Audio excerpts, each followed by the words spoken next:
Good evening, everyone. It's that time of year where the allergies or something, so I'm starting to lose my voice. God willing, I can get through today and tomorrow.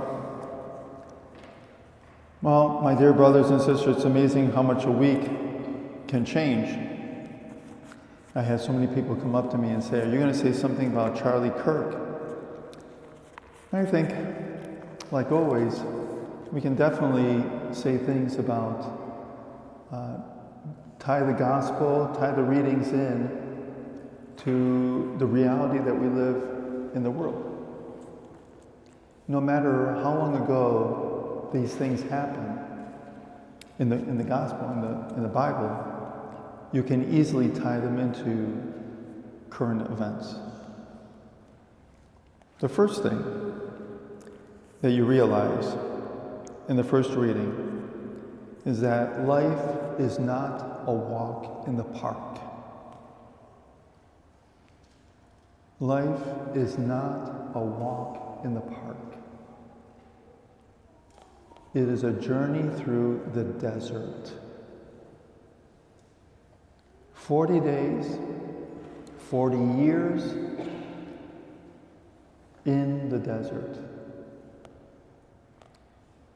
Why is this? If you notice in all the readings today, there's a crescendo. You know what a crescendo is? In music, it's like we are building up to the grand finale, building up to something big. The music gets louder, more profound, stirs the heart, the emotions. In the first reading today, you see the people were worn out, with their patience worn out by the journey. The people began to complain against God and Moses. What are we doing? Why are we going through this? What's the purpose of my life? And then it builds up to the people, after being exhausted, they started getting killed in the desert. They were getting killed in Egypt, now they're getting killed in the desert.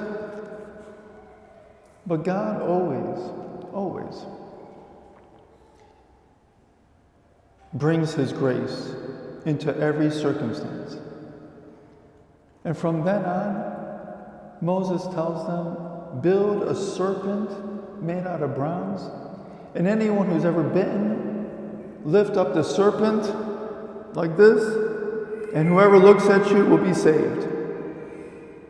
What does this look like? The crucifix. A prefiguring, a shadow of even better things to come.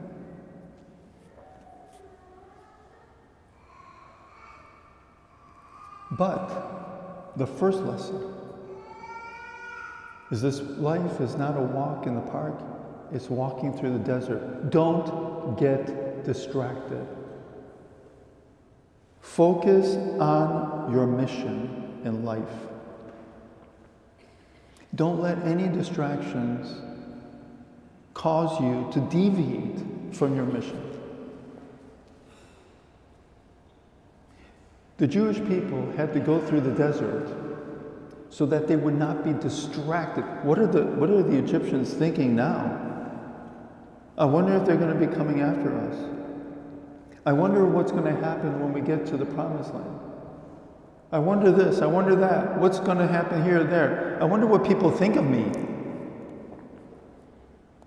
Whenever you decide to take on the world, be prepared.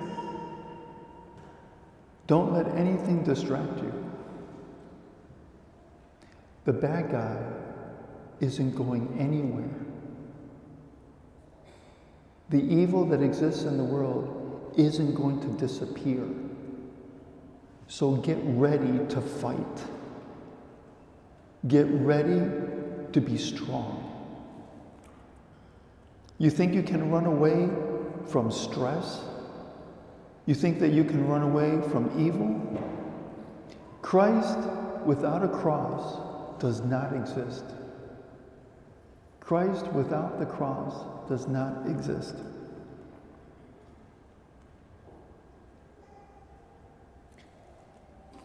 Get better. Those 40 years in the desert was for the Israelis to be strong, for them to be tough, for them to be prepared.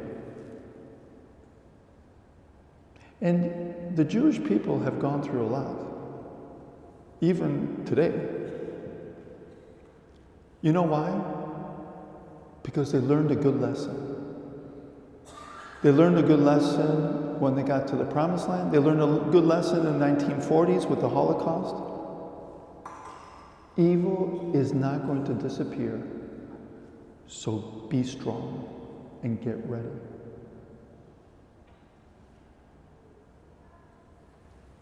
And my dear brothers and sisters, if you want to do something great, get ready and be strong.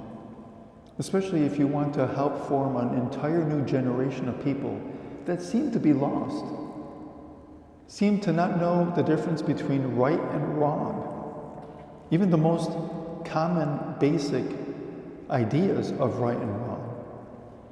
It is sad when people cheer on murderers.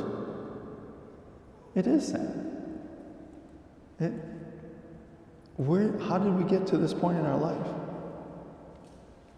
Where people are so afraid of what you have to say. Am I a radical? Do I defend marriage? Yeah. Do I defend that God exists? Yes.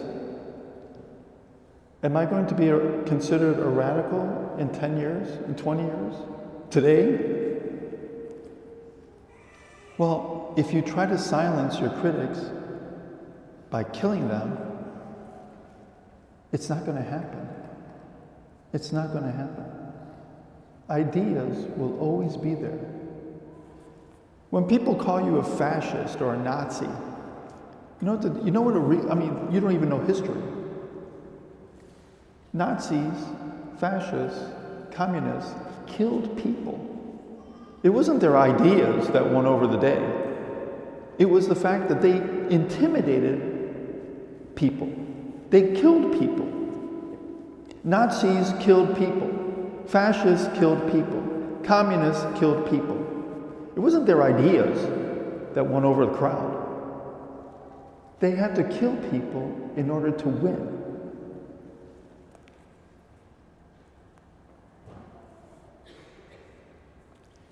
As I mentioned, so the first point, don't allow the distractions.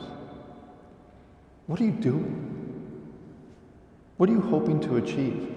These are all distractions. Focus on your mission. What's the mission? To love God above all things and to love your neighbor as yourself. That is the mission, in a very simple and concise way. Think you can run away from evil? Remind yourself of the serpents. You're going through the desert to be prepared for battle. And finally, like everything in this world, like everything with God, it comes to a crescendo. The gospel today. For God did not send his Son into the world to condemn the world, but that the world might be saved through him. That is the crescendo. Dying on the cross for our salvation is the crescendo. Being able to serve God is the crescendo. You know, one of the most beautiful themes ever written was from Beethoven. His Symphony No. 5. Does everybody know how it goes? It's one of the most famous themes ever written, right? Dun dun dun dun. Dun dun dun dun. And can you imagine? He wrote an entire symphony, an entire first movement based on those 4 notes that last 8 minutes. He didn't just say, dun, dun, dun, dun, done. Done. Wow, that's beautiful. Dun, dun, dun, dun. No. He wrote an entire symphony based on those 4 notes. When you are focused on your mission, you will be able to get to a crescendo in your life where you will feel as if you have accomplished great things and you have changed the world that we live in. Amen?